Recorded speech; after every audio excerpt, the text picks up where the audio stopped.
Aujourd'hui, on se retrouve pour une analyse sur la crypto-monnaie Ethereum, donc ETH. Aujourd'hui, on a cassé, enfin plus précisément hier, on a cassé la résistance majeure des 4000 $.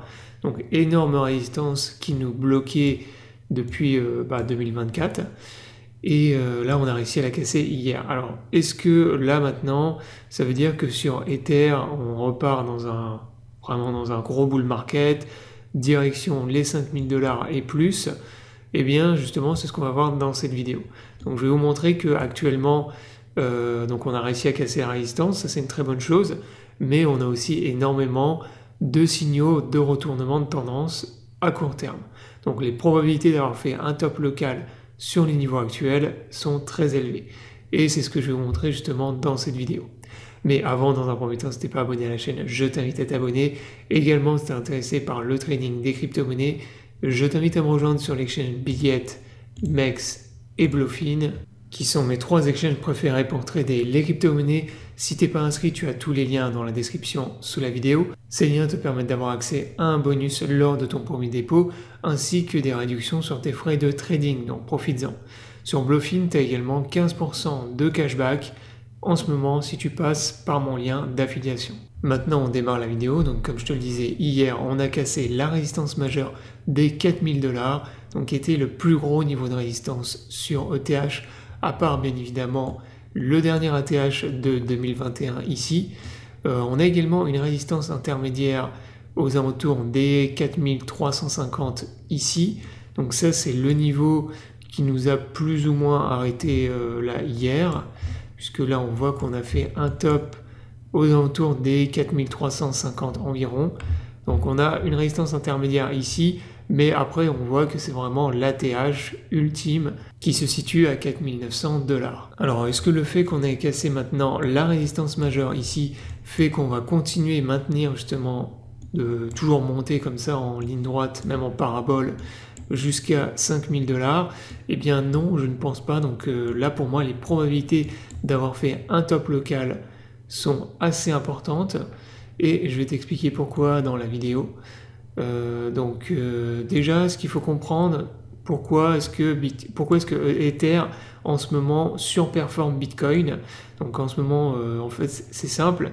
Actuellement, il y a 2 fois plus de volume de trading sur ETH que sur BTC. Donc tout le monde est sur ETH. Il y a énormément de FOMO. Ça longue à mort avec du levier en plus. Il y a un open intérêt qui est absolument monstrueux. On va aller voir ça après. Donc voilà, on est sur des niveaux d'open intérêt qui sont délirants. Et garde à l'esprit qu'en général, quand on a un open intérêt comme ça qui explose avec beaucoup de levier, ça peut se retourner aussi très violemment. Donc comme je vous le disais, ce qui explique aussi la hausse de ces derniers mois sur Ether, c'est le graphique ETH-BTC. Donc ça, je vous l'avais déjà expliqué dans ma dernière vidéo d'analyse sur ETH.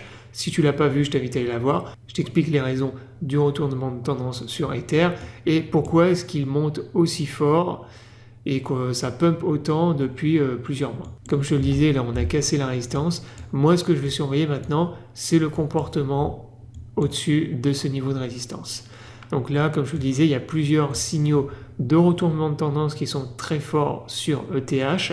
Donc le premier que je surveille, c'est les divergences. Donc on est en train de dessiner des divergences baissières sur le RSI, sur le momentum. Pour l'instant, les divergences ne sont pas encore validées, mais elles sont en construction et les probabilités de venir effacer les divergences, c'est quasiment impossible. Il faudrait que Ether il continue à monter jusqu'à 5000 $ et même plus sans s'arrêter. Donc ça va être très très difficile, je ne dis pas que c'est impossible, ça peut arriver, mais les probabilités sont très très faibles. Donc la construction de très grosses divergences baissières, ça c'est première chose en formation. Ensuite, comme je vous l'ai dit tout à l'heure, je vais surveiller donc la réaction de marché au-dessus de la résistance majeure. Peut-être qu'on est en train de faire ce qu'on appelle un bull trap, c'est-à-dire que là on a cassé la résistance, là il y a plein de gens qui se mettent à FOMO, à acheter. Ce qui est important de voir, c'est si on va venir consolider, former un range au-dessus de ce niveau de résistance ou non. Donc la plupart du temps, quand on consolide comme ça au-dessus d'une énorme zone de résistance, c'est un signal bear, c'est-à-dire que généralement c'est bear. on consolide au-dessus d'un niveau de résistance et souvent il y a un retournement de la tendance. Donc ça c'était quelque chose également que je vais surveiller. Si je vois qu'on forme un range au-dessus de ce niveau-là, et ben pour moi ce sera probablement, pour moi les probabilités qu'on reparte dans une tendance baissière vont être très très élevées pour les semaines et les mois à venir. Donc ça c'était la deuxième chose. Donc qu'est-ce qu'on va faire au-dessus de cette résistance majeure? Ensuite, comme je vous le disais tout à l'heure, il y a ici l'open intérêt. Donc là on est sur des niveaux d'open intérêt donc qui sont complètement délirants. On a un open intérêt qui est 50% plus important que en fin 2024 quand on était à 4000 $. Donc là on a des niveaux, comme je vous l'ai dit, énormément d'open intérêt, beaucoup de longues avec du levier. Et dernière chose, c'est ce qu'on voit sur les maps de liquidation sur ETH. On voit bien évidemment qu'il n'y a plus du tout de short à liquider parce que les shorts sont faits complètement rects. Et à l'inverse, on a des quantités de longues à liquider qui sont monstrueuses. Et la plus grosse pool que j'ai trouvée de longues à liquider, elle est aux alentours des 3880. Donc c'est la pool que vous avez ici où il y a le plus de longues à venir liquider. Et en cumul, c'est vraiment énorme. Donc les liquidations de longues là sont monstrueuses. Donc tout ça, moi quand je vois tous ces signaux-là, bien évidemment ne me donne pas envie de all-in sur les niveaux de prix actuels, ça c'est évident, surtout après la hausse qu'on a eue ces derniers mois.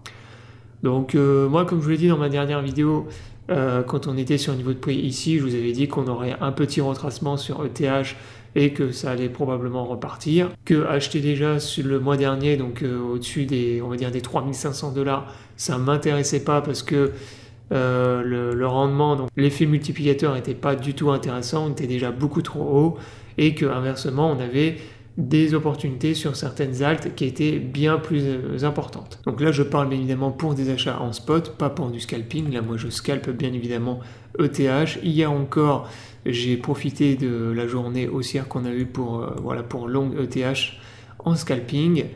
Et bien évidemment quand on est dans du FOMO comme ça, dans des grosses tendances haussières, il ne faut pas hésiter à en profiter, faire du scalping avec du levier, en trading des futurs. Donc c'est excellent, donc ça permet de faire des gros gains très facilement. Mais là maintenant, à partir de maintenant, je vais être beaucoup plus prudent. Comme je vous l'ai dit, je vais surveiller la réaction du marché au-dessus de cette résistance. Soit pour moi, il y a deux scénarios, comme je l'ai dit, soit on consolide au-dessus de la résistance et ça va se retourner, parce qu'il y aura des très grosses divergences à venir purger. Il y a tous les signaux que je vous ai montrés là, les liquidations de longues, etc. Soit on continue, on maintient un énorme FOMO et on a ETH qui continue dans sa parabole, à monter dans une parabole complètement délirante et on vient exploser l'ATH de 2021. Donc ça, les probabilités bien évidemment sont beaucoup plus faibles, mais c'est un scénario qui est possible et à ce moment-là, ça permettrait d'effacer toutes les divergences.